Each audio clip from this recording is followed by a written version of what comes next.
तो जय हिंद दोस्तों, इस चैनल पे आपका स्वागत है। तो दोस्तों, पिछले वीडियो में हम लोगों ने केमिकल रिएक्शन चैप्टर के बारे में पढ़ा था, यानी कि रासायनिक अभिक्रिया चैप्टर पढ़ा था। आज के वीडियो में हम लोग अम्ल, क्षार और लवण पढ़ेंगे। ये नोट्स जो है मेरा हैंड नोट्स है और इसमें जो भी कंटेंट है केवल काम की कंटेंट है। इसमें कोई भी चीज़ बेकार की नहीं है। जो भी कंटेंट है केवल काम की कंटेंट है और जो है एग्ज़ाम से रिलेटेड है। ये सारे पॉइंट्स जो है एग्ज़ाम में बनते हैं, तो इसको हम कवर करेंगे आज। तो अम्ल, क्षार और लवण आज हम लोग पढ़ने वाले हैं। तो जैसा कि आप लोग जानते हैं कि अम्ल का मतलब क्या होता है, क्षार का मतलब क्या होता है, लवण का मतलब क्या होता है। अम्ल का मतलब वो होता है जो स्वाद में खट्टा हो, क्षार का मतलब वो होता है जो स्वाद में कड़वा हो, और लवण का मतलब ये होता है जो सल्टी हो, यानी कि नमकीन हो। तो इस प्रकार से जो है अम्ल, क्षार और लवण की पहचान कर सकते हैं।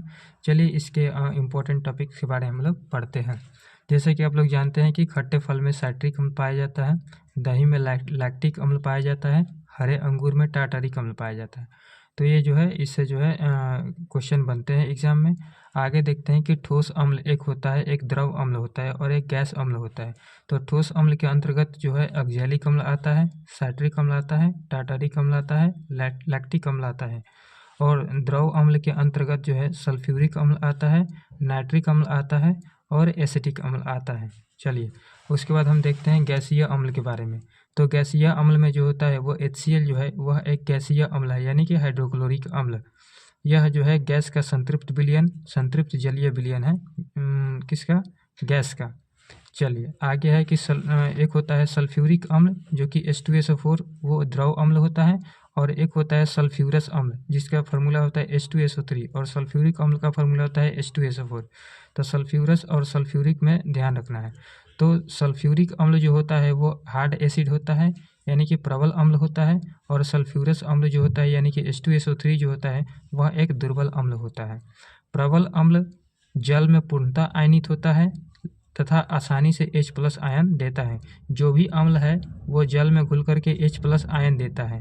और प्रबल अम्ल जो है वो जल में पूर्णतः आयनित हो जाता है और आसानी से H+ आयन दे देता है। लेकिन दुर्बल अम्ल जो है जल में आंशिक रूप से यानी कि थोड़े से आयनित होते हैं तथा आसानी से H+ आयन नहीं देते हैं। तो इस प्रकार से प्रबल अम्ल और दुर्बल अम्ल की हम पहचान कर सकते हैं। आगे देखते हैं कि प्रबल क्षारक क्या होता है। प्रबल क्षारक जो है वो इसका एग्जाम्पल, जैसे प्रबल अम्ल में इसका एग्जाम्पल HCl होता है, H2SO4 होता है, HNO3 होता है। ये सब जो है प्रबल अम्ल है। लेकिन दुर्बल अम्ल में जो है जैसे CH3COOH यानी कि एसिटिक अम्ल, और ये सब जो है सिट्रिक अम्ल, ये सभी जो है दुर्बल अम्ल हैं। चलिए प्रबल अम्ल का जो एग्जाम्पल है वो NaOH होता है, KOH होता है, यानी कि जिसमें OH लग जाता है वह क्षारक हो जाता है। दुर्बल अम्ल में जैसे NH4OH, CaOH2, MgOH2, यानी कि प्रबल क्षारक में जो है OH की मात्रा कम रहती है। मतलब कि एक ही OH रहता है, लेकिन जिसमें जो है OH की ज़्यादा अणु हो तो वो जो है दुर्बल क्षारक हो जाता है। जैसे CaOH2, MgOH2 और NH4OH याद करना है कि ये दुर्बल क्षारक है। देखिए प्रबल क्षारक क्या कहलाता है कि प्रबल क्षारक जो है जल में पूर्णतः आयनित हो जाता है। जैसे प्रबल अम्ल जल में पूर्णतः आयनित होता है, उसी प्रकार प्रबल क्षारक भी जो है जल में पूर्णतः आयनित होता है तथा दुर्बल क्षारक जल में आंशिक रूप से आयनित होता है। जैसे प्रबल अम्ल जो है आसानी से H+ आयन देता है, उसी प्रकार जो है प्रबल क्षारक जो है आसानी से OH- आयन देता है। और दुर्बल क्षारक जो है आसानी से OH- आयन नहीं देता है। तो इस प्रकार से प्रबल क्षारक और दुर्बल क्षारक का परिभाषा है। आगे की ओर बढ़ते हैं तो यहाँ पे अम्ल के बारे में अब देखेंगे कि अम्ल आखिर है क्या। तो अम्ल जलीय विलयन में H+ आयन देते हैं, उसे हम लोग अम्ल कहते हैं, जैसा कि आप लोग जानते हैं। अम्ल वे पदार्थ है जो प्रोटॉन देता है तथा एक जोड़ी इलेक्ट्रॉन ग्रहण करता है। तो अम्ल का एक ये भी परिभाषा डेफिनेशन हो जाए कि जो प्रोटॉन देता है या एक जोड़ी इलेक्ट्रॉन ग्रहण करता है। तो अगर इलेक्ट्रॉन की बात करें तो अम्ल इलेक्ट्रॉन ग्रहण करेगा, वो भी एक जोड़ी, और प्रोटॉन की बात करें तो प्रोटॉन देता है, तो यह अम्ल होगा।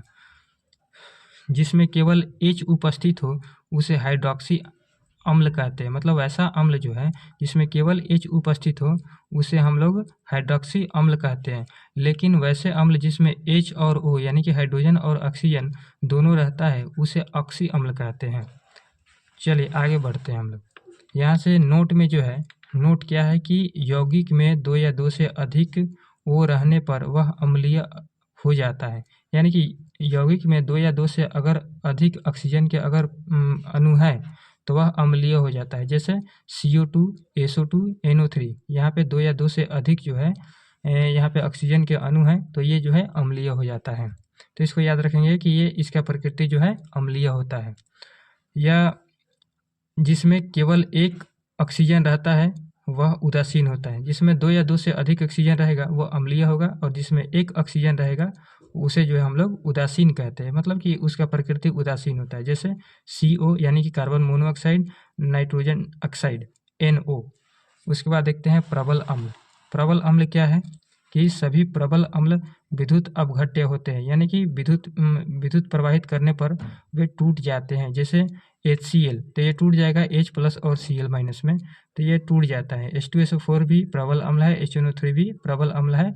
ये सब जो है विद्युत अपघट्य है इसमें, यानी कि विद्युत प्रवाहित करने पर ये आयनित हो जाएगा। इसमें H तथा C कम होता है। जो भी जो है प्रबल अम्ल होगा उसमें हाइड्रोजन और कार्बन की मात्रा क्या होगी, कम होगी। लेकिन जो दुर्बल अम्ल होगा वो H+ आयन कम देता है, और प्रबल अम्ल जो है H+ आयन ज़्यादा देता है। और H+ आयन जो कम देता है वह दुर्बल अम्ल कहलाता है, तथा H तथा C अधिक होता है। दुर्बल अम्ल में हाइड्रोजन और कार्बन अधिक होता है, लेकिन प्रबल अम्ल में हाइड्रोजन और कार्बन कम होता है। तो इतना ध्यान रखना है। देखते हैं आगे, बोरिक अम्ल क्या है। तो बोरिक अम्ल दुर्बल अम्ल होता है, जिसका प्रयोग जो है हम लोग एंटीसेप्टिक के रूप में करते हैं। बोरिक अम्ल दुर्बल अम्ल है, इसका उपयोग हम लोग एंटीसेप्टिक के रूप में करते हैं। तो ये पूछता है कि बोरिक अम्ल का यूज़ कहाँ होता है। तो एक और चीज़ बोरिक अम्ल के बारे में ध्यान रखना है कि जहाँ पे परमाणु हमला होता है तो वहाँ पे बोरिक एसिड की छिड़काव की जाती है उससे बचने के लिए। तो ये एंटीसेप्टिक के रूप में भी काम करता है बोरिक एसिड। अब देखते हैं तनु अम्ल क्या है और सांद्र अम्ल क्या है। तो सांद्र अम्ल यहाँ पे क्या है कि सांद्र मतलब कि वह विलयन जिसमें अम्ल की मात्रा विलयन की तुलना में अधिक हो, तो उसे हम लोग सांद्र अम्ल कहते हैं। यानी कि जिसमें अम्ल की मात्रा ज़्यादा हो उसे सांद्र अम्ल कहेंगे। वह विलयन जिसमें अम्ल की मात्रा विलयन की तुलना में कम हो उसे हम लोग तनु अम्ल कहेंगे। तनु अम्ल मतलब जिसमें अम्ल की मात्रा क्या हो, कम हो, तो उसे हम लोग तनु अम्ल कहते हैं। जैसे एसिटिक अम्ल, फॉर्मिक अम्ल, कार्बोनिक अम्ल, इस सब में जो है विलयन में अम्ल की मात्रा क्या होती है, कम होती है। तो इसमें जो है ये जो है तनु अम्ल है। चलिए अब हम लोग अगले पेज की तरफ बढ़ते हैं। तो अगले पेज में क्या है कि अम्लीयता क्रम, किसका अम्लीयता ज़्यादा होगा, किसका अम्लीयता कम होगा। अगर ज़्यादा से ज़्यादा जिसमें ऑक्सीजन होगा उसका अम्लीयता ज़्यादा होगा। जैसे HClO4, इसमें ऑक्सीजन की संख्या 4 है, तो ये जो है ज़्यादा अम्लीय होगा। किसके कंपैरिजन, इसमें ऑक्सीजन की मात्रा 3 है, तो जिसमें ऑक्सीजन की मात्रा ज़्यादा होगा वो ज़्यादा अम्लीय होगा। इस प्रकार से HClO4 ज़्यादा अम्लीय होगा, HClO3 कम अम्लीय होगा। और इसके मुकाबले इसमें ऑक्सीजन 3 है तो इसका ज़्यादा होगा अम्लीयता, इसका कम होगा। उसी प्रकार HClO का अम्लीयता सबसे कम होगा। उसी प्रकार अगर हैलाइड समूह का बात करें, आयोडो, ब्रोमो, क्लोरो, फ्लोरो की बात करें, तो HI जो है वो ज़्यादा अम्लीयता होता है, HBr उससे कम होता है, HCl उससे कम होता है, और सबसे कम HF होता है।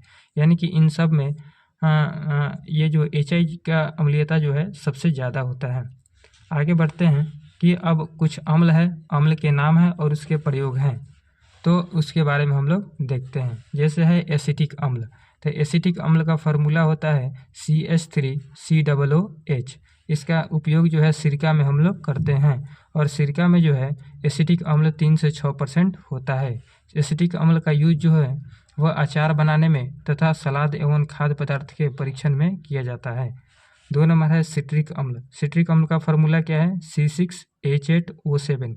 इसका उपयोग जो है चमकदार नमक बनाने में मदद करता है। यह जो है सिट्रिक अम्ल चमकदार नमक बनाने में क्या करता है, मदद करता है। आगे है सल्फ्यूरिक अम्ल। सल्फ्यूरिक अम्ल का फार्मूला होता है H2SO4। इसका यूज जो है कार की बैटरियों में, पेट्रोलियम शोधन में, डाई में, पेंट में, इन सब में जो है सल्फ्यूरिक अम्ल यानी कि H2SO4 का यूज़ करते हैं। जो भी कार की बैटरी में जो भी जो तेजाब डाली जाती है यानी कि एसिड डाली जाती है वो H2SO4 ही होता है। आगे है कि नाइट्रिक अम्ल। नाइट्रिक अम्ल के बारे में हम लोग देखते हैं, तो ये जो होता है HNO3। तो HNO3 का यूज़ कहाँ करते हैं, उर्वरक एक्वेरेजिया में। एक्वेरेजिया मतलब क्या होता है कि ये सबसे हार्ड एसिड होता है, जिसके अंदर जो है कोई भी चीज़ डाल देने पर वो क्या करता है, अपने अंदर घुला लेता है। यानी कि सोने जैसे पदार्थ को भी ये जो है अपने अंदर घुला लेता है। कौन? एक्वेरिजिया। और एक्वेरिजिया बनाने में HNO3 का यूज़ करते हैं, विस्फोटक में यूज़ करते हैं, रॉकेट ईंधन में यूज़ करते हैं। इन सब में जो है में अक्सीकारक के रूप में जो है हम HNO3 का यूज़ करते हैं। चलिए, एक क्वेश्चन पूछता है कि सोनार जो है वो सोने को साफ़ करने के लिए या ज्वेलरी को साफ़ करने के लिए किस अम्ल का यूज़ करता है? तो वही होता है नाइट्रिक अम्ल। तो इतना ध्यान रखना है। आगे क्या है कि HCl हाइड्रोक्लोरिक अम्ल। तो हाइड्रोक्लोरिक अम्ल के बारे में देखेंगे हम कि HCl क्या होता है। तो HCl होता है एक्वेरिजिया में इसको यूज़ किया जाता है। तो एक्वेरिजिया में जो है HNO3 और HCl दोनों का यूज़ किया जाता है, जिसमें जो है HCl और HNO3 का रेशियो जो होता है 3:1 होता है। यानी कि 3 यूनिट होता है HCl और 1 यूनिट होता है HNO3। तो वो रेशियो पूछता है कि HCl और HNO3 का रेशियो कितना होता है? 3:1। किसमें? एक्वेरिजिया में। तो एक्वेरिजिया में रंजकों में, औषधियों में एवं प्लास्टिक निर्माण में HCl का यूज़ करते हैं। और HCl का यूज एक चीज़ और ध्यान रखना है कि आमाशय में जो होता है, पेट के आमाशय में, ये HCl ही होता है। आगे है बोरिक अम्ल। बोरिक अम्ल का फार्मूला H3BO3 होता है। इसका यूज जो है बोरॉन की कमी को दूर करने के लिए, चावल गेहूं के संरक्षण, फाइबर, ग्लास और लुब्रिकेंट इत्यादि बनाने में इसका यूज़ किया जाता है, बोरिक एसिड का। चलिए, आगे क्या है कि ऑक्जेलिक अम्ल। ऑक्जेलिक अम्ल क्या है? तो ऑक्जेलिक अम्ल का फार्मूला होता है C2H2O4। इसका यूज जो है कपड़ों की रंगाई, baking powder, photography, bleaching powder और जंग के दाग को हटाने के लिए ऑक्जेलिक एसिड का यूज़ करते हैं। यानी कि कपड़े पे कोई भी दाग लग जाता है तो उसको हटाने के लिए हम लोग किसका यूज़ करते हैं? ऑक्जेलिक एसिड का प्रयोग करते हैं। अब देखते हैं टार्टारिक अम्ल। तो टार्टारिक अम्ल का फार्मूला होता है C4H6O6। तो ये फार्मूला याद करना है। और इसका यूज जो है बेकिंग पाउडर बनाने में इसका यूज़ किया जाता है। तो ये पूछता है कि कौन से अम्ल का क्या फार्मूला होता है। तो ये फार्मूला आपको याद रखना है, इसका सूत्र याद रखना है और इसके साथ साथ इसका यूज़ भी याद रखना है। ये जो है प्रश्न पूछे जाते हैं एग्जाम में। आगे चलते हैं। आगे क्या है कि ये जो है एसिटिक अम्ल है। जैसा कि अभी हम लोग पढ़ें कि एसिटिक अम्ल जिसका फार्मूला होता है CH3COOH होता है, इसका यूज़ सिरका बनाने में करते हैं। अमीनो अम्ल। अमीनो अम्ल का फार्मूला H2NCHROOH होता है और ये अमीनो अम्ल किस में होता है? प्रोटीन में होता है अमीनो अम्ल। फॉर्मिक अम्ल HCOOH होता है, फार्मूला होता है। और लाल चींटी के डंक में जो है फॉर्मिक अम्ल पाया जाता है। और ऑक्जेलिक अम्ल जिसका फार्मूला C2H2O4 होता है। और टमाटर, पालक और अमरूद, टमाटर, पालक और अमरूद में पाया जाता है ऑक्जेलिक अम्ल। हाइड्रोक्लोरिक अम्ल की बात करें यानी कि HCl में, तो ये उदर में पाया जाता है, यानी कि आमाशय में पाया जाता है HCl। आगे देखते हैं कि ग्लूमेटिक अम्ल। ग्लूमेटिक अम्ल का फार्मूला होता है C5H9NO4 होता है, ग्लूमेटिक अम्ल का फार्मूला। और ये जो है ग्लूमेटिक अम्ल गेहूं में पाया जाता है, इतना याद रखना है। और टार्टारिक अम्ल जिसका फार्मूला C4H6O6 होता है। और यह जो टार्टारिक अम्ल जो है वह इमली में पाया जाता है और अंगूर में पाया जाता है, तो इतना ध्यान रखना है। आगे देखते हैं कि मौलिक अम्ल। मौलिक अम्ल का फार्मूला होता है C4H6O5 और ये जो है कच्चे फल और सेब में पाया जाता है। कौन? मौलिक अम्ल। आगे है लैक्टिक अम्ल। लैक्टिक अम्ल का फार्मूला क्या होता है? C2H4OHCOOH और ये दूध में पाया जाता है लैक्टिक, यानी कि दूध और दही में दोनों में पाया जाता है लैक्टिक अम्ल। बेंजोइक अम्ल की बात करें तो इसका फार्मूला क्या होता है कि C6H5CO और ये जो है हरी घास में और पतिया में जो है बेंजोइक अम्ल पाया जाता है। आगे है कि कार्बोनिक अम्ल। आगे क्या है? कार्बोनिक अम्ल। तो कार्बोनिक अम्ल का फार्मूला होता है H2CO3 और सोडा वाटर में कार्बोनिक अम्ल पाया जाता है। आगे है सिट्रिक अम्ल। सिट्रिक अम्ल का फार्मूला C6H8O7 और नींबू और नारंगी में जो है वो सिट्रिक अम्ल पाया जाता है। आगे देखते हैं कि अम्लीय विलयन में H+ आयन स्वतंत्र रूप से नहीं रह सकता है। यह जल के अणु से जुड़कर H3O+ यानी कि हाइड्रोनियम आयन बना देता है। यानी कि जब भी हम अम्ल को पानी में घोलते हैं तो वह H+ आयन देता है, लेकिन जब वो H+ आयन देता है तो वह H+ आयन स्वतंत्र रूप से उसमें रह नहीं पाता है और वह H2O से अभिक्रिया करके H3O+ बना देता है, जिसको हाइड्रोनियम आयन के नाम से हम लोग जानते हैं। तो ये जो है रिएक्शन क्या है कि H+ + H2O H3O+ यानी कि हाइड्रोनियम आयन बना लेता है। आगे एक दो और देखेंगे कि कुछ अम्ल के नाम। टैनिक अम्ल पाया जाता है चाय में, स्टीयरिक अम्ल वसा में पाया जाता है, और स्कर्बिक अम्ल प्याज और आंवला में स्कर्बिक अम्ल पाया जाता है। यहाँ पे एक चीज़ और देखेंगे कि एक्वेरेजिया, जैसे अभी हम लोग पढ़ें, तो एक्वेरेजिया किससे किसके मिलकर बना होता है, HCl से और HNO3 को मिलाते हैं तो एक्वेरेजिया बनता है, जिसमें HCl 3 अनुपात में होता है और एक्वेरेजिया 1 अनुपात में होता है। यानी कि HCl और HNO3 का रेशियो 3:1 में होता है। कितना ध्यान रखना है। क्या है कि क्षारक के बारे में हम पढ़ेंगे। तो क्षारक क्या है, यानी कि क्षारक को हम लोग भस्म भी बोलते हैं या बेस्ट के नाम से भी हम लोग जानते हैं इसको इंग्लिश में। तो आगे क्या है कि जल में घुलकर OH यानी कि हाइड्रोक्सी आयन देता है। यानी कि जब क्षारक को जल में घुलते हैं तो वह OH- देता है। जैसे कि अम्ल H+ देता है, उसी प्रकार क्षारक जो है वो जल में घुलकर OH- देता है। जैसे NaOH जो है, NaOH के जब हम जल में घोलते हैं तो ये Na+ देता है और OH- देता है। तो ये इसकी पहचान है क्षारक की। यह इसकी अगर पहचान करना हो क्षारक की, तो क्षारक की पहचान कैसे करेंगे कि यह मिथाइल ऑरेंज को पीला कर देता है। मतलब कि अगर फेनप्थलीन पर अगर हम क्षारक डालते हैं तो फेनप्थलीन को कैसा कर देता है, ये पीला कर देता है। सॉरी, मिथाइल ऑरेंज को पीला कर देता है। और फेनप्थलीन की बात करें तो फेनप्थलीन को क्षारक गुलाबी कर देता है। ठीक है। और लिटमस की बात करें तो यह लाल लिटमस पत्र को नीला कर देता है। तो ये जो है छूट गया है, इसको आप लोग ऐड कर लीजिएगा। और अम्ल की भी पहचान कैसे करें, ये भी छूट गया है, क्योंकि ये सब चीज़ें जो है बेसिक है, लगभग सभी को पता होती है, इसीलिए शॉर्ट नोट्स बनाने के लिए उन सब चीज़ों को मैं छोड़ दिया हूँ।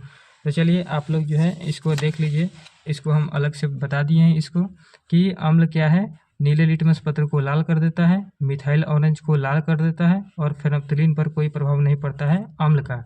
उसी प्रकार क्षारक जो है लाल लिटमस पत्र को नीला कर देता है, मिथाइल ऑरेंज को पीला कर देता है और फेनप्थलीन को गुलाबी कर देता है। तो ये सब याद रखना है। और क्षार एक होता है क्षार, एक होता है क्षारक। तो क्षार क्या होता है, जो क्षारक जल में घुल जाता है उसे हम लोग क्या कहते हैं, क्षार कहते हैं। यानी कि सभी क्षारक जो है क्षार नहीं हो सकते हैं, लेकिन सभी क्षार क्षारक होते हैं। क्योंकि जो क्षार होगा वो क्षारक होगा, लेकिन सभी क्षारक क्षार नहीं हो सकते हैं, क्योंकि कुछ क्षारक जो है जल में घुलते हैं, कुछ नहीं घुलते हैं। जो घुल जाएगा वो क्षार हो जाएगा। तो इतना ध्यान रखना है। तो चलिए आगे देखते हैं। तो बहुत सारे वैज्ञानिकों ने जो है अपना अपना मत दिया और अम्ल और क्षार को जो है अलग अलग तरीके से पहचान किया। अरहेनियस क्या कहते हैं कि अरहेनियस के अनुसार क्षार जल में घुलकर OH- आयन देते हैं। ये अरहेनियस ने कहा था। ब्रनस्टेड लॉरी ने कहा था कि इनके अनुसार जो है क्षार वह पदार्थ है जिसमें प्रोटॉन ग्रहण करने की क्षमता होती है। जैसे अम्ल क्या होता है, प्रोटॉन देता है, उसी प्रकार जो है क्षार जो है वो प्रोटॉन ग्रहण करता है।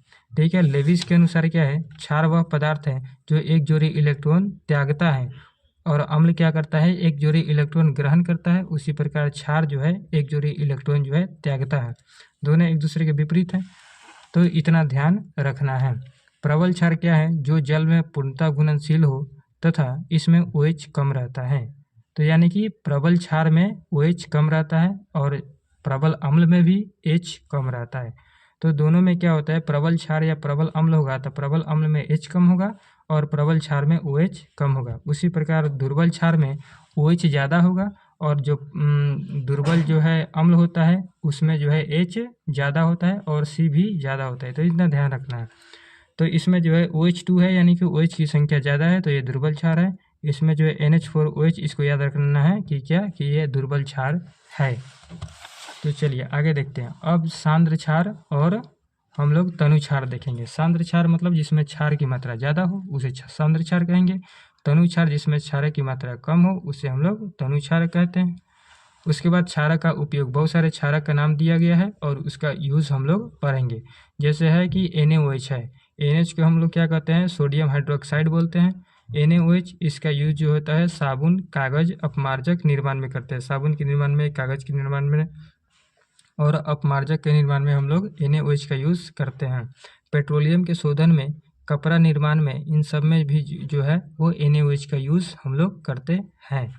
आगे है कि CaOH2 यानी कि कैल्शियम हाइड्रोक्साइड, इसका यूज़ जो हम लोग चमड़ा उद्योग में करते हैं, अम्लीय मृदा को क्षारीय मृदा बनाने के लिए करते हैं, और जल एवं गंदे नालों को सफाई में हम लोग CaOH2 का प्रयोग करते हैं। विरंजक चूर्ण में, सीमेंट में, प्लास्टर में और मोटार निर्माण में। मोटार निर्माण मतलब कि जो हम लोग जो है सीमेंट गिट्टी बालू मिलाकर जो मोटार बनाया जाता है उसमें जो है हम लोग CaOH2 का यूज़ करते हैं। आगे है कि MgOH2 यानी कि मैग्नीशियम हाइड्रोक्साइड। मैग्नीशियम हाइड्रोक्साइड का यूज जो है अपशिष्ट जल के उपचार में, मतलब जो गंदा जल होता है उसके उपचार में हम लोग मैग्नीशियम हाइड्रोक्साइड का यूज़ करते हैं। प्रति अम्ल के रूप में जो है मैग्नीशियम हाइड्रोक्साइड का यूज़ करते हैं, यानी कि एंट एसिड के रूप में। तो एसिडिटी को कम करने के लिए हम लोग MgOH2 का यूज़ हम लोग करते हैं। CaO हो गया कैल्शियम ऑक्साइड, जिसको हम लोग कली चूना भी बोलते हैं, तो इसको बिना बुझा हुआ चूना भी बोला जाता है।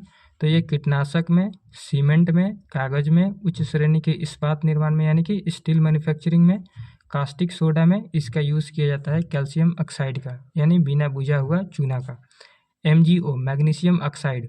मैग्नीशियम ऑक्साइड मृदा, भूजल एवं पेयजल के उपचार में, यानी कि मृदा को शुद्ध करने के लिए, भूमि जल को शुद्ध करने के लिए, पीने वाले पानी को शुद्ध करने के लिए, मतलब इसके जो भी कीटाणु है उसको मारने के लिए मैग्नीशियम ऑक्साइड का यूज़ करते हैं। विद्युत केबल के ताप रोधक के रूप में हम लोग करते हैं मैग्नीशियम ऑक्साइड का यूज़। अब KOH है मतलब पोटासियम हाइड्रोक्साइड। पोटासियम हाइड्रोक्साइड का यूज़ क्षारीय बैटरी के विद्युत अपघटक के रूप में हम लोग करते हैं। किसका? क्षारीय हाइड्रोक्साइड।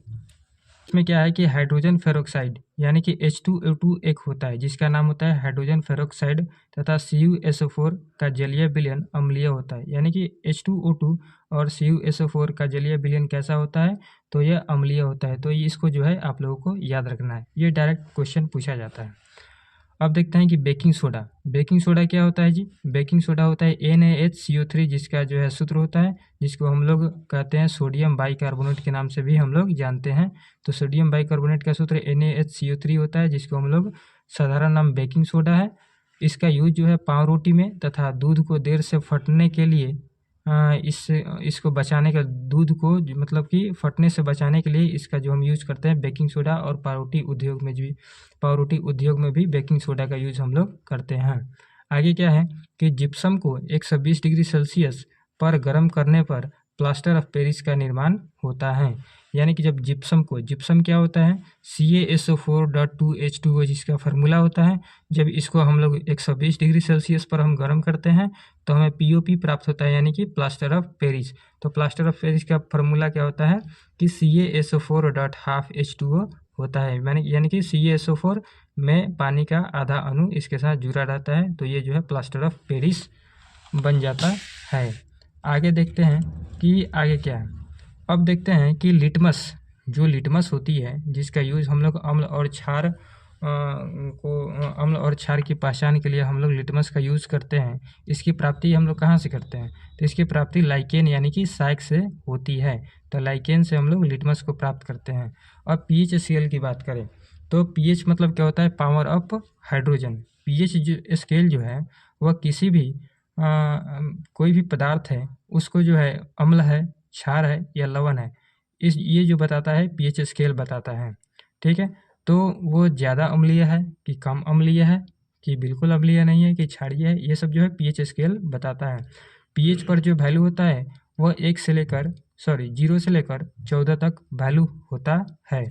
pH का खोज जो है सोरेनसन ने किया था 1909 ईस्वी में किया था। वर्षा जल उदासीन होता है, यानी कि इसका pH मान 7 होता है। यानी कि जैसा कि जानते हैं कि pH वैल्यू कितना होता है? 0 से लेकर 14 तक होता है।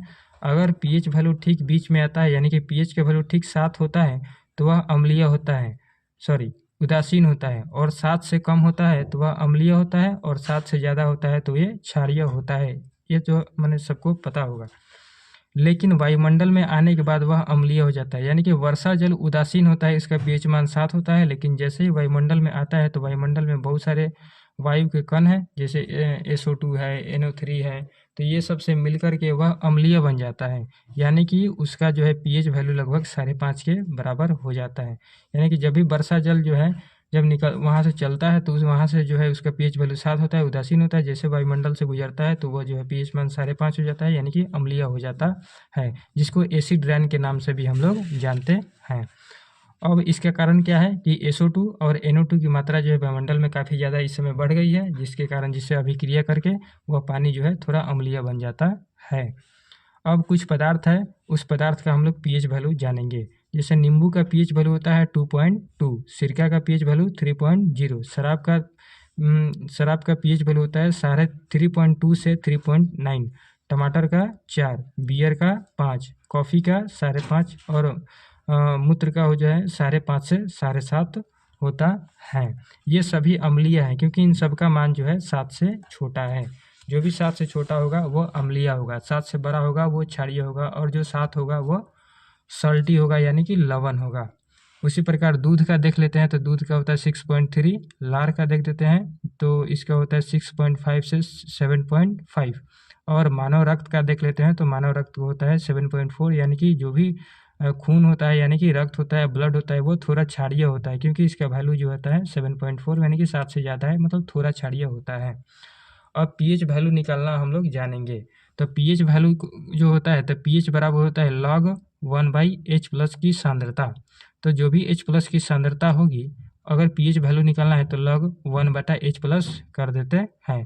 तो हम जानते हैं कि log 1/H+ को अगर ऊपर लेके जाएंगे तो -log H+ हो जाता है। तो दोनों कोई भी फॉर्मूला यूज़ कर सकते हैं, pH बराबर log 1/H+ या pH बराबर -log H+ हम कर सकते हैं। ये अम्ल के लिए है। उसी प्रकार POH मतलब कि ये हाइड्रोजन आयन की सांद्रता, अगर हाइड्रोजन आयन की अगर पावर निकालना है तो log 1/H+ हो जाएगा, और हाइड्रोक्सी आयन की अगर पावर निकालना है तो -log OH- हो जाएगा, या log 1/OH- हो जाएगा इसके जैसा। इसको ऊपर लेके जाएंगे तो -log OH- हो जाएगा। तो जब हाइड्रोजन की पावर और हाइड्रोजन और OH की जो पावर होती है, जब दोनों को जोड़ते हैं यानी कि pH और POH जब दोनों को जोड़ते हैं तो वह 14 के बराबर हो जाती है। तो इतना आप लोग को ध्यान रखना है। जैसे इस पे कुछ हम लोग न्यूमेरिकल देखेंगे तो 1 बिलियन में H+ आयन की सांद्रता 0.001 है, तो pH ज्ञात करें।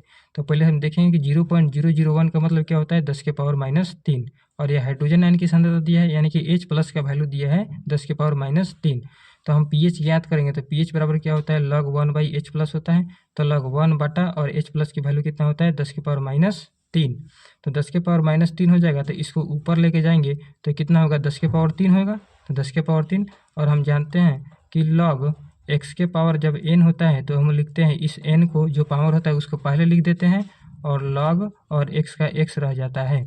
उसी प्रकार ये log जो है 10⁻³ हो गया तो 3 पहले आ जाएगा और log 10 हो जाएगा। और जैसे कि जानते हैं कि log 10 का वैल्यू 1 होता है तो 3 × 1 यानी कि pH का वैल्यू 3 आ गया।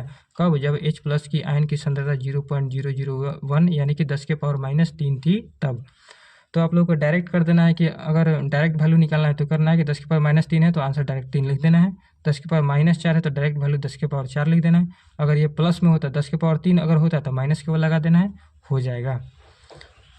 चलिए अब देखते हैं आगे कि जैसे क्वेश्चन है n/1000 HCl का pH ज्ञात करिए। तो 1/1000 यानी कि 10 के पावर क्या है -3 है, तो 10 के पावर -3 है तो 10 के पावर -3 है 1 यहाँ पे क्या है 1/1000 है तो 1000 को लिख सकते हैं 10 के पावर -3, 10 के पावर -3 है तो इसमें डायरेक्ट हम लिख सकते हैं pH का वैल्यू 3 हो जाएगा आंसर। उसी प्रकार अगर हम लोग जो है अगर हाइड्रोक्सी आयन की सांद्रता अगर हम दिया रहेगा तो POH का वैल्यू कैसे निकालेंगे, ठीक है। तो देखिए कि यदि एक हाइड्रोक्सी आयन की सांद्रता 10 के पावर -13 है यानी कि यहाँ पे POH दिया है, हाइड्रोक्सी आयन दिया है, यहाँ पे हाइड्रोजन आयन नहीं दिया है, हाइड्रोक्सी दिया था यानी कि POH का वैल्यू दिया है। तो हमें ज्ञात करना है कि pH हमें ज्ञात करना है कब, जब POH दिया गया है तब। तो OH- क्योंकि हाइड्रोक्सी आयन है तो OH- की वैल्यू दिया है कि 10 के पावर -13, ठीक है।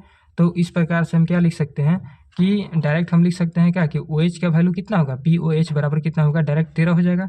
लेकिन हमें ज्ञात करना है क्या कि H+ हमें ज्ञात करना है। तो जैसा कि हम लोग जानते हैं कि pH और POH जो है दोनों को जोड़ने पर 14 के बराबर होता है। POH का वैल्यू मेरा आया कितना 13 आया, तो 13 यहाँ से रख सकते हैं। जब यहाँ पे 13 रखेंगे तो 13 को इधर भेजेंगे तो इसका मतलब 14 में से 13 गया तो 1 यानी pH का वैल्यू 1 आया। तो इस प्रकार से हम लोग बना सकते हैं। आगे क्या है कि दो समान गाढ़े विलयन को आइसोटोनिक विलयन कहते हैं, माने कि दो को समान जो है गाढ़ा विलयन है और दोनों समान है तो जब दोनों को मिलाएंगे तो वो जो है आइसोटोनिक विलयन कहलाएगा। बफर विलयन क्या कहलाता है कि दो विलयन को आपस में मिलाने पर उसका लास्ट पीएच नहीं बदलता है, उसे हम लोग विलयन बफर विलयन कहते हैं। यानी कि दो को सोल्यूशन है, जब दोनों को मिलाएंगे तो उसका लास्ट पीएच जो है जितना पहले था उतना ही अगर रह गया तो दोनों को हम लोग बफर विलयन के नाम से जानेंगे, बफर विलयन कहेंगे। एग्जाम्पल में देख लेते हैं CH3COOH और CH3COONA है, ठीक है। तो जब दोनों को मिलाते हैं तो ये दोनों का जो है लास्ट पीएच नहीं बदलता है, मतलब जितना पहले इसका पीएच होगा, पावर ऑफ हाइड्रोजन होगा, उतना ही मिलाने के बाद भी इसका जो है पीएच का वैल्यू आएगा। तो दोनों एक दूसरे के बफर विलयन है, इसको याद रखना है। उसी प्रकार CH3OH और CH3Cl, यानी कि केवल जो है लास्ट वाला जो इससे जो है जुड़ा हुआ है, जो भी समूह जो है इससे अलग अलग जुड़ा हुआ है, लेकिन ये वाला सेम रहना चाहिए, और जो भी समूह अगर जुड़ा हुआ है वो अलग अलग जुड़ा रहेगा तो उससे उसके पीएच पर कोई प्रभाव नहीं पड़ेगा। तो ये जो है एक दूसरे के बफर विलयन है। अब देखते हैं हाइपो। एक पूछता है कि हाइपो क्या है, हाइपो का सूत्र पूछता है। तो हाइपो का फार्मूला क्या होता है कि सोडियम थायोसल्फेट होता है। इसका फार्मूला होता है Na2S2O3.5H2, यानी कि जहाँ 5H2O देख लीजिएगा वो हाइपो हो जाएगा, इसको याद कर लीजिएगा। Na2S2O3.5H2O, जिसको बोलते हैं सोडियम थायोसल्फेट, और इसका यूज जो होता है फोटोग्राफी में हाइपो का यूज करते हैं। उसके बाद देखते हैं कि धात्विक ऑक्साइड, जो भी धात्विक ऑक्साइड जो होती है वो क्षारीय होती है, माने कि जो भी धातु है अगर ऑक्सीजन से अभिक्रिया कर लेगा तो धात्विक ऑक्साइड बन जाएगा। तो धात्विक ऑक्साइड कभी भी होती है क्षारीय होती है, और उसी के उल्टा अधात्विक ऑक्साइड क्या हो जाएगी, अम्लीय हो जाएगी। और धात्विक ऑक्साइड क्षारीय और अधात्विक ऑक्साइड अम्लीय हो जाएगी। उसी प्रकार अगर धात्विक ऑक्साइड अम्ल से अभिक्रिया करेगा तो एक चीज़ याद रखना है कि जब भी अम्ल और क्षार आपस में अभिक्रिया करेगा तो वो लवण का निर्माण करेगा, यानी कि उदासीन विलयन का निर्माण करेगा, और उसे जो है हम लोग उदासीन अभिक्रिया के नाम से जानते हैं, जैसा कि हम लोग केमिकल रिएक्शन में पढ़े थे। तो जब भी अम्ल और क्षार आपस में रिएक्शन करता है तो वह उदासीन विलयन बनाता है, और ये उदासीन यानी कि लवण उसमें निर्माण होता है, लवण और जल का निर्माण होता है। तो धात्विक ऑक्साइड है तो धात्विक ऑक्साइड क्षारीय होती है, और क्षारीय जो है क्षार जो है जल से अभिक्रिया करेगा तो ये रिएक्शन कैसा होगा, एक लवण का निर्माण होगा और एक जल का निर्माण होगा। तो इतना ध्यान रखना है।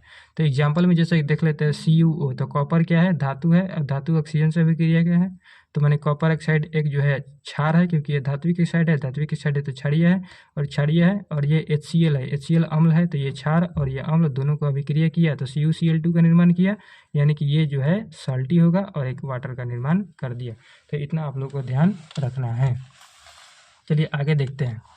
आगे क्या है कि अधात्विक ऑक्साइड, उसी प्रकार क्या है कि अधात्विक ऑक्साइड का जलीय विलयन क्या होता है, अम्लीय होता है, और धात्विक का क्या होता है, क्षारीय होता है, और अधात्विक का अम्लीय होता है।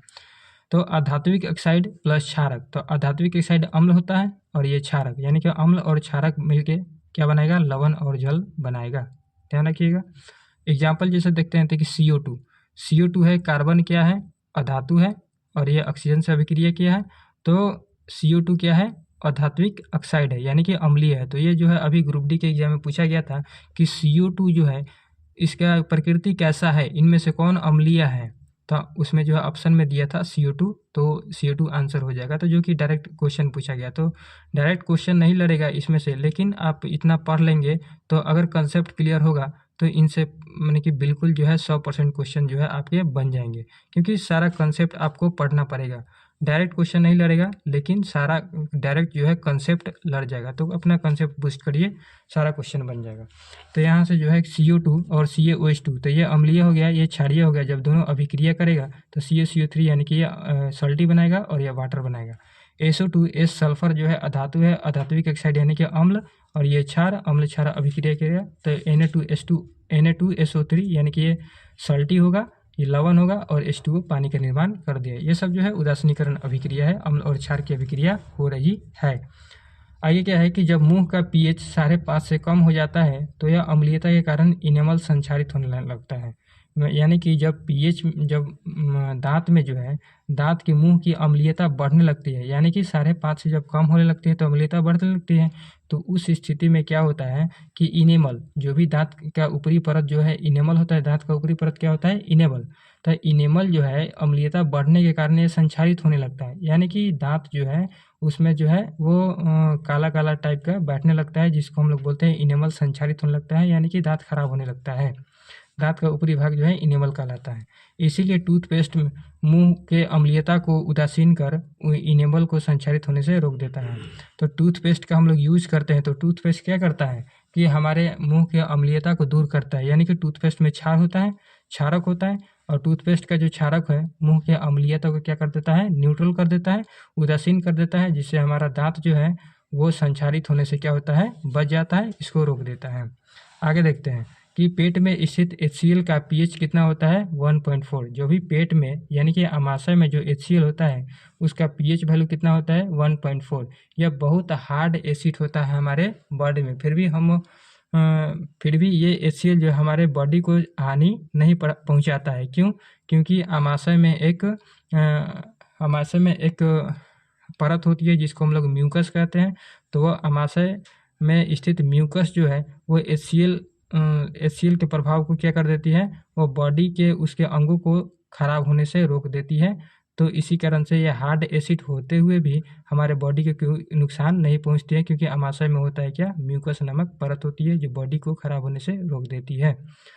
तो ये HCl ज़्यादा, तो पेट में HCl होता है उसका pH वैल्यू 1.4 होता है और यह हार्ड एसिड होता है। अपच होता है, यानी कि जब पेट में जलन होती है तो उस समय क्या होता है कि HCl की ज़्यादा बन जाता है, इसीलिए जो है हमारे पेट में जलन होती है और अपच की स्थिति बन जाती है। पेट दर्द या जलन का अनुभव होता है। तो इस स्थिति में हम लोग क्या करते हैं, एंटासिड का यूज़ करते हैं। किसका यूज़ करते हैं, एंटासिड का, क्योंकि एंटासिड का यूज़ करेंगे यानी कि क्षारीय कोई भी चीज़ खाएंगे तो पेट की अम्लीयता को न्यूट्रल कर देगा। तो जैसे मैग्नीशियम ऑक्साइड को हम लोग क्या करते हैं, ग्रहण करते हैं, तो ये क्या करता है कि HCl के प्रभाव को रोक देता है। आगे देखते हैं कि मधुमक्खी या चींटी के काटने की स्थिति में खून के साथ मेथेनोइक अम्ल मिलकर कार्बन मोनोऑक्साइड बनाता है। यानी कि जब भी मधुमक्खी काटती है तो उसके चींटी के डंक में क्या होता है, मेथेनोइक अम्ल रहता है। तो मेथेनोइक अम्ल हमारे ब्लड से मिलता है और ब्लड से मिलकर के कार्बन मोनोऑक्साइड का निर्माण कर देता है, जिससे हमें दर्द और जलन महसूस होती है। तो इतना याद रखना है कि कार्बन मोनोऑक्साइड बनता है जब ब्लड में मेथेनोइक अम्ल मिलता है तब। तो दोस्तों अभी हम लोग अम्ल और क्षार पढ़ चुके हैं और हम लोग अब लवण के बारे में पढ़ेंगे। तो जैसा कि आप लोग जानते हैं कि लवण एक क्या होता है, एक ठोस पदार्थ होता है जिसका क्वथनांक और गलनांक क्या होता है, उच्च होता है। तो इसको ध्यान रखना है कि जो भी लवण है उसका क्वथनांक और गलनांक क्या होता है, उच्च होता है। इसका जलीय घोल जो है विद्युत का चालन करता है। जब इसको जो है जल में घोलेंगे तो प्लस और माइनस दोनों आयन देगा, इस प्रकार से यह विद्युत का चालन करेगा, इतना ध्यान रखना है। उसके बाद क्या है कि केवल प्रबल अम्ल तथा प्रबल क्षार से बने लवण ही उदासीन होते हैं। यानी कि जैसे कि हम लोग जानते हैं कि अम्ल और क्षार के अभिक्रिया से उदासीन अभिक्रिया होती है, यानी कि लवण का निर्माण होता है। लेकिन यह कब होता है, जब प्रबल अम्ल और प्रबल क्षार जब आपस में मिलता है, दोनों को अभिक्रिया होती है, उस स्थिति में जो लवण बनती है वह लवण जो है उदासीन होती है, जिसका pH वैल्यू 7 होता है। लेकिन जो है दुर्बल अम्ल हो गया, प्रबल क्षार हो गया, तो स्थिति में लवण बनेगी, लेकिन उस स्थिति में लवण जो है उदासीन नहीं बनेगी। तो इसका एग्जाम्पल कुछ हम लोग देखेंगे आगे। तो देखेंगे कि जैसे प्रबल अम्ल प्रबल क्षार मिलके क्या बनेगा, लवण, और यह लवण क्या होगा, उदासीन। उदासीन कब बनेगा, जब अम्ल और क्षार दोनों प्रबल होगा तब। जैसे HCl और NaOH, HCl भी प्रबल अम्ल है और NaOH प्रबल क्षार है। जब इससे जो है अभिक्रिया से जो लवण बनेगा यानी कि NaCl बनेगा, यह जो है उदासीन होगा, यानी कि इसका pH वैल्यू कितना होगा, 7 होगा और वाटर का निर्माण होगा। उसी प्रकार NaCl, KCl, KNO3, K2SO4, Na2SO4 ये सभी जो है लवण है। और ये लवण किससे मिलके बने हैं, ये सभी लवण है, याद रखना है। K2SO4, KNO3, KCl, NaCl, Na2SO4 ये सभी लवण है और ये लवण कैसे है, उदासीन है। इसको पहचानने का तरीका क्या है, ये SO4 आया है, इसका मतलब ये SO4 जरूर जो है ये किससे मिलके बने होगा, H2SO4 से आया होगा, और ये K जरूर KOH से आया होगा। तो यानी कि इसमें क्षारक यूज हुआ है KOH और अम्ल यूज हुआ है H2SO4। तो यह प्रबल अम्ल और प्रबल क्षार से मिलकर के ये बना है। तो इस प्रकार कह सकते हैं कि यह लवण जो है उदासीन होगा। उसी प्रकार KNO3 ये HNO3 से आया होगा और ये KOH से आया होगा, दोनों प्रबल अम्ल प्रबल क्षार से मिलकर बना है। KCl K आया होगा KOH से और Cl आया होगा HCl से, यानी कि प्रबल अम्ल और प्रबल क्षार से मिलकर के बना हुआ है। इस प्रकार से कह सकते हैं कि यह क्या, कि ये लवण जो है उदासीन है। NaCl, तो Na आया होगा NaOH से और Cl आया होगा किससे, HCl से। तो इस प्रकार कह सकते हैं प्रबल क्षार प्रबल अम्ल मिल करके जो लवण बना है ये जो है उदासीन हो सकता है, मतलब कि होगा। इस प्रकार Na2SO4 भी होगा, ये NaOH से आया होगा, ये H2SO4 से आया होगा। प्रबल अम्ल प्रबल क्षार मिल करके ये जो है उदासीन लवण का निर्माण करेगा। तो ये जो है याद रखना है कि ये जो है लवण है और लवण कैसा है, उदासीन है। अब देखते हैं कि एक प्रबल और एक दुर्बल होगा, तब प्रबल अम्ल और दुर्बल जो क्षार बनेगा तो ये भी लवण का ही निर्माण करेगा, लेकिन जो है यहाँ पे अम्ल जो है प्रबल है तो यहाँ पे अम्ल का प्रभाव ज़्यादा रहेगा। तो ये जो लवण बनेगा इस लवण का जो है प्रकृति क्या होगी, अम्लीय, क्योंकि इसमें क्षार दुर्बल है और अम्ल क्या है, प्रबल है, तो अम्ल का प्रभाव ज़्यादा होगा। तो जो लवण बनेगा अम्लीय प्रकृति का बनेगा। तो याद रखना है कि CuOH2 और H2SO4, तो H2SO4 प्रबल अम्ल है और CuOH2 दुर्बल क्षारक है क्योंकि OH की मात्रा ज़्यादा है। तो इससे जो लवण बनेगा यानी कि CuSO4 बनेगा, ये लवण तो बनेगा लेकिन इस लवण की प्रकृति क्या होगी, यह अम्लीय प्रकृति का होगा, ये पानी बनेगा। तो याद रखना CuSO4 एक लवण है जो कि अम्लीय प्रकृति का होता है। इसका एग्जाम्पल क्या है, CuSO4 हो गया, NH4Cl हो गया, LCl3 हो गया, FeCl2 हो गया, ZnSO4 हो गया, NH42 हो गया, NH42SO4 हो गया और CuSO4, ये सब जो है लवण है लेकिन अम्लीय प्रकृति का है। अब देखते हैं कि दुर्बल अम्ल यूज़ करेंगे और प्रबल क्षार यूज़ करेंगे तब ये जो लवण बनेगा तो ये कैसा होगा, ये क्षारीय प्रकृति का होगा क्योंकि क्षार यहाँ पे प्रबल यूज किए हैं और अम्ल दुर्बल यूज किए हैं। तो प्रबल क्षार है तो क्षार का प्रभाव ज़्यादा दिखेगा। तो इस प्रकार से जो लवण बनेगा वो लवण की प्रकृति होगी क्षारीय। तो एग्जाम्पल में देख लेते हैं, जैसे NaHCO3 CH3COO Na, तो ये जो है लवण है, ये भी लवण है लेकिन इस लवण की प्रकृति क्या है, क्षारीय लवण है। तो चलिए अब आगे देखते हैं कि एक होता है द्विलवण। द्विलवण क्या है कि जब दो साधारण लवण को मिला देते हैं तो द्विलवण का बनता है। यानी कि जो द्विलवण क्या है कि जब दो साधारण लवण को जब आपस में मिलाते हैं तो द्विलवण बनता है। तो इसका कुछ एग्जाम्पल याद रखना है।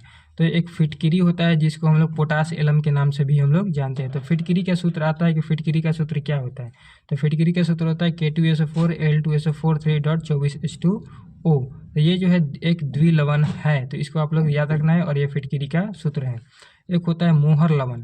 तो मोहर लवण का फॉर्मूला क्या होता है, FeSO4 NH4O2.SO4.6H2O।